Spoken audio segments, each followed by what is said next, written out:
Tap back in. So go ahead, Jay. You might get hot, bro. You think I'm light skinned, B? Oh, see.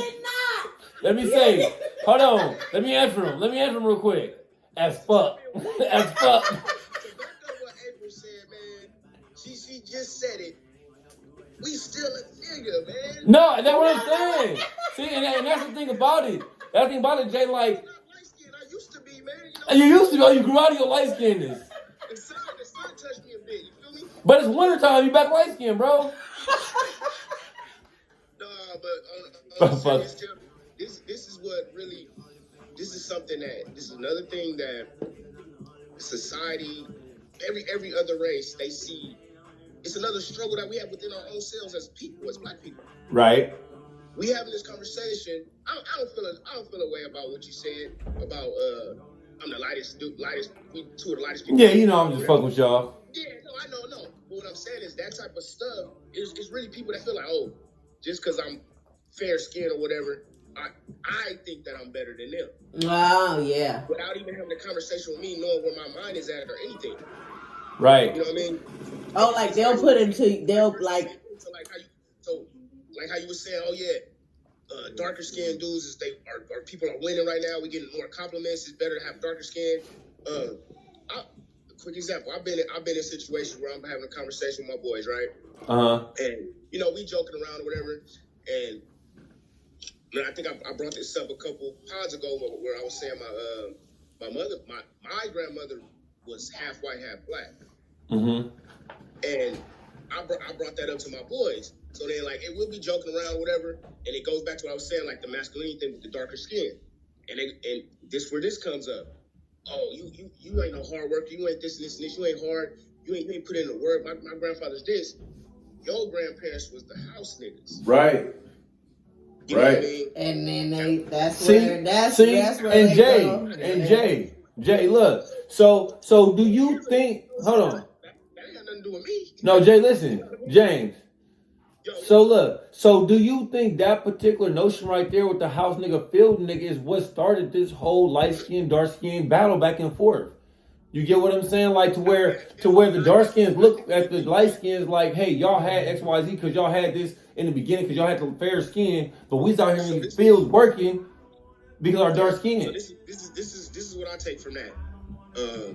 Okay, they took the prettiest women, whatever that they had sexual, they want to do things with. It happened, had kids out of that. They got favors. They were able to. They weren't getting beat, or the kids were getting treated different. They got extra food, stuff like that, right? Right. So that in turn, the darker skinned people, they saw that, and same thing. It's another self-hate thing. Instead of looking at it like, oh, that's a come up. Bro, you did that. Now you ain't gotta go through the lashes, all this stuff. It went from that. It should have been that, but it went to it was self-hate within our own race. Right, because they don't know that they don't know that this is race. They don't want to do this. And then not only that, let's go years past that. Now it goes from you have all these African Americans that are light skinned, and it still trickles down. Oh, you think you better because your skin. It shouldn't be that. It should be like, hey, you're lucky skins like that. Hey, but to tap on that, James. You got an opportunity to go through this, and make yourself better, make your family better, and possibly make our whole community better. But we hate on that instead of congratulating. Right. Hold on, Jay. Don't forget your question, April. But let me tap into what James said. So, like James said, when the house nigga got inside, or case may be, and then, like I said, the masculine that was having sex with the lighter skinned women, things like having kids with them, and looked at them like they better and all this good stuff. That kind of directly taps into what we were talking about last show with interracial dating and how someone will get them a white woman when they get a certain amount of money because they feel, you know what, I've earned this. So that goes back to the field nigga, house nigga mentality of I wasn't allowed to get this back then. I need now that. I got a certain status about myself. Let me go get this white woman as my trophy to show my status in society now because I've made it. And this is my trophy. Now I'm looking down on the rest of you niggas because I made it out with my white girl. Right? Right, and that goes back into what we're talking about. Like I said, we're gonna double back on an interracial dating conversation on another show before this month is up because that's gonna be it's gonna be a hitter. That was kind of impromptu last show, but let me go ahead and let April in to speak because she's been holding that question for a minute to see what you got, Mama. Go ahead, April, and you next, Mike. I do want to start by saying you don't have to identify. This is for you, Gemini. You don't have to identify as black. You can identify as chocolate if that's how you feel. I'm chocolate as fuck. I'll take chocolate. I'll take that. Secondly, you feel me? I don't want to get to the history facts about, just because you were light skinned, you were allowed in the house. It was levels to the light skin. If you were closer to white, then yeah, definitely you were let in the house. But and along with that, you still had dark women who take care of the kids of those white women. So they were allowed essentially in the house too. They ran the house high key, like they raised these kids. Thirdly, as far as we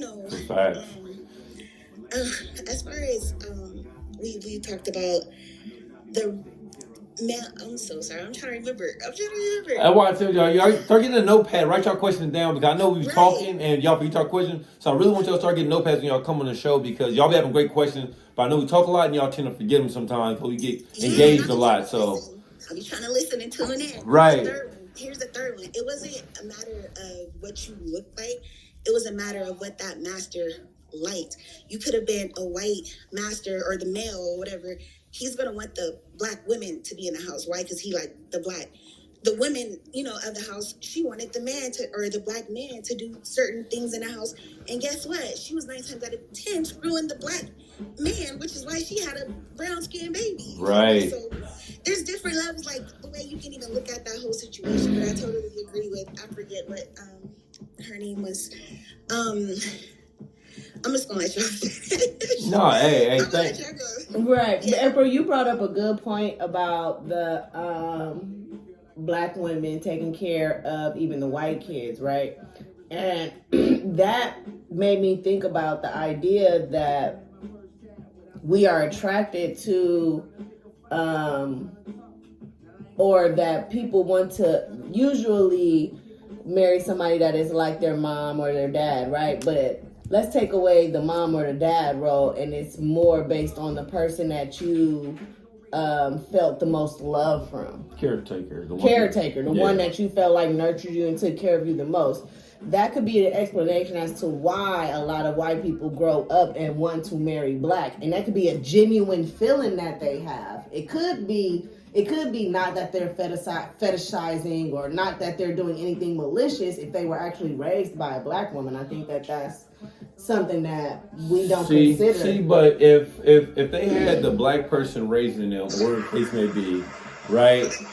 They had the black person raising them, and they felt a certain love for this person who raised them, but they were raised with their parents and all them calling this person nigger. So now when you grow up, when you grow up and you fall in love with this person, like, I know I love this person, right? And I'm gonna marry a black person because I love the black, everything about the black. But in my head, I'm known to call them a nigger.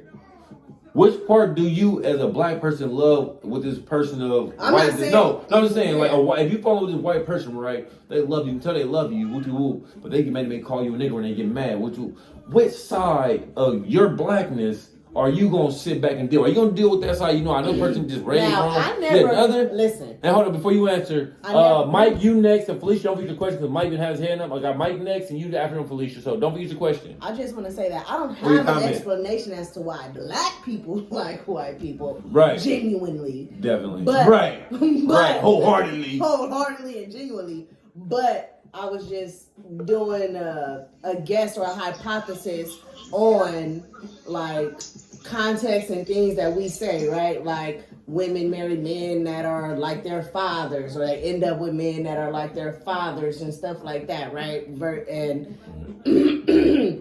men like women who remind them of their mothers in some capacity or whatever, right? Mm-hmm. But if your father or your mother isn't the one taking care of you, it's really, the dude that's taking care of the house and the woman that's taking care of the house, taking care of you. You know what I'm saying? You will have a genuine attraction to those people because you know they're good at heart, because no matter how bad they were treated, they still didn't treat you messed up. Definitely. So you know they good, right? Definitely. So that didn't really give me an answer to my question, but Mike, I'm gonna go ahead and let you tap in, buddy. I don't know about that. Go ahead, Mike.